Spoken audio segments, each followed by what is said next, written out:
va parler du comportement des citoyens et la nécessité de faire davantage de gestes citoyens. Pour en parler, nous recevons sur notre plateau Arash Derenbarch, qui est donc juste à nos côtés. Vous êtes conseiller municipal de Courbevoie à l'initiative de la loi contre le gaspillage alimentaire. Alors, tout d'abord, première question, est-ce que vous pouvez nous rappeler qu'est-ce que vous appelez des gestes citoyens ? Bonjour Madame Huret, d'abord merci pour votre invitation. Le geste citoyen, c'est un geste qui permet en fait de valoriser et d'étendre l'éthique et la morale. C'est-à-dire ce qui touche à l'intérêt général. Ce qui est bon pour moi est aussi bon pour les autres. Ça peut être pour les déchets, ça peut être pour l'alimentaire, ça peut être pour les transports. C'est de la bienveillance. Le geste citoyen, c'est la bienveillance au service de tout le monde. Est-ce qu'aujourd'hui, les gens ont conscience qu'il faut changer de comportement ? On n'a plus le choix. Vous savez, le changement, c'est quelque chose qui est inné et qui n'est pas de l'acquis. C'est quelque chose qui doit s'approprier. Sinon, on prend le train de retard. Nous vivons dans une mondialisation. C'est quoi le changement concrètement ? Le changement, c'est lorsque vous voyez en fait le monde évoluer et que vous prenez du retard et des carences. C'est notamment la loi sur le gaspillage alimentaire que nous avons fait voter en France. 50 kilos de nourriture consommable étaient jetés dans une poubelle. Et en face de cela, plus de 15 millions de Français, après le 10 de chaque mois, n'avaient plus d'argent sur leur compte en banque. Ici, à Lille, dans la métropole et dans les Hauts-de-France. C'est quelque chose qui est concret. Dorénavant, depuis la loi, par exemple, du 3 février 2016, n'importe quel citoyen peut créer sa propre association, obtenir une habilitation et aller réclamer les invendus alimentaires au supermarché de son choix. Si un supermarché refuse, Madame Huret, c'est 3 750 € d'amende pour le supermarché. Ça, c'est du concret, c'est de la bienveillance et c'est le geste citoyen. Alors, est-ce qu'aujourd'hui, les gens en ont conscience qu'il faut changer de comportement ? Il faut qu'ils en prennent conscience, ils en ont la possibilité. Les réseaux sociaux le permettent. Moi, j'ai fait par exemple, avec Mathieu Kassovitz, fait passer une pétition sur change.org. Nous avons pétitionné, nous avons mobilisé, nous avons fait émettre la conscience collective.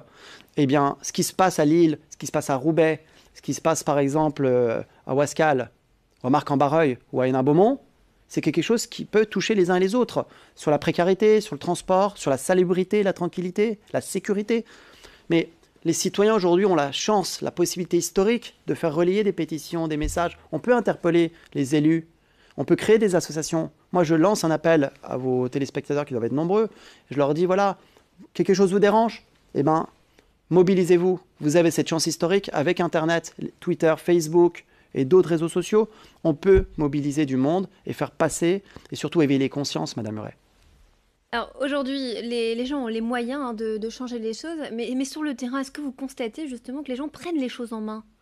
Alors, nous, en ce qui nous concerne à Courbevoie, dont je suis élu conseiller municipal, nous avons pris les choses en main parce qu'à un moment donné, la nourriture consommable dans les poubelles, on s'est dit, ça suffit, l'eau de Javel dessus. Donc, on a fait les maraudes, on a récupéré les invendus alimentaires, on a fait la pétition, on a sollicité, on a mis la pression sur les parlementaires qui ont voté à l'unanimité la loi sur le gaspillage alimentaire. Et ça a été une rude bataille puisqu'on avait les lobbies de l'agroalimentaire en face de nous. Vous aurez toujours des lobbies, vous aurez toujours des gens en face de vous qui vous diront « ton idée n'est pas bonne, il faut laisser tomber et tout ». Mais pas du tout. Si vous avez une conviction, vous pouvez y aller. Moi, je dis notamment aux plus jeunes d'entre vous qui regardent, soyez audacieux, soyez courageux. Ne demandez pas l'autorisation. Vous voulez faire changer le monde, vous le pouvez. C'est Mark Twain qui disait « ils ne savaient pas que c'était impossible, alors ils l'ont fait ». Alors moi je dis à vos téléspectateurs, quelque chose vous dérange, eh ben, mobilisez-vous et surtout bousculez les lignes. Vous avez des cas concrets de situations qui selon vous ne peuvent plus durer dans l'alimentaire et dans d'autres situations ? La nourriture, on ne pouvait plus concevoir que la nourriture consommable, Madame Huret, puisse être jetée dans une poubelle. Mais on va prendre d'autres sujets, la sécurité. Je pense notamment également au transport public. À Paris, dont je suis élu à côté à Courbevoie, ça devient infernal. Mais j'imagine que les problèmes que nous avons chez nous, vous les avez exactement, les bouchons, les transports. Il y a également les mêmes problèmes pour les déchets. Je pense notamment pour les sacs plastiques. Eh bien, en fait, tout cela dépend de politique. Si les politiques, notamment les députés, les sénateurs qui sont chez vous, ne se mobilise pas pour relayer l'information, on va où? J'étais il y a 2-3 jours à Sainte-Anne-d'Auray, dans le Morbihan.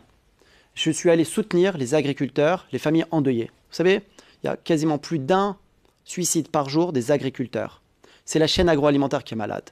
Lorsqu'on parle de gestes citoyens, Madame Huret, il faut comprendre en fait qu'à un moment donné, l'intérêt général, lorsqu'on lui porte atteinte, nous les élus notamment, mais les citoyens aussi, doivent lever le bouclier. Vous savez, c'est un pays, la France, Madame Huret, tout au long de son histoire, s'est révolté. Et la révolte, elle est positive, elle peut être positive. On n'a pas besoin de passer par des coups de force.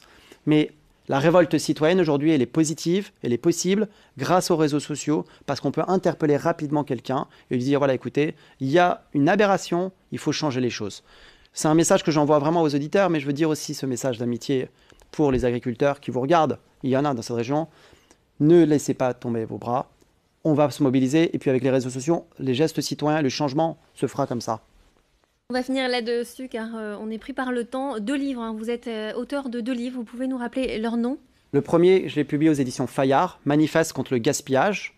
Et le second, aux éditions Plomb, je l'ai publié avec Éric Delachesnais, chef du service agriculture du Figaro, intitulé Agriculteurs, les raisons d'un désespoir.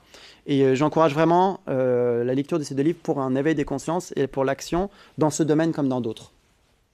Le message est passé. Merci pour votre invitation. Arash Desrambarches. Desrambarches. Voilà, Desrambarches.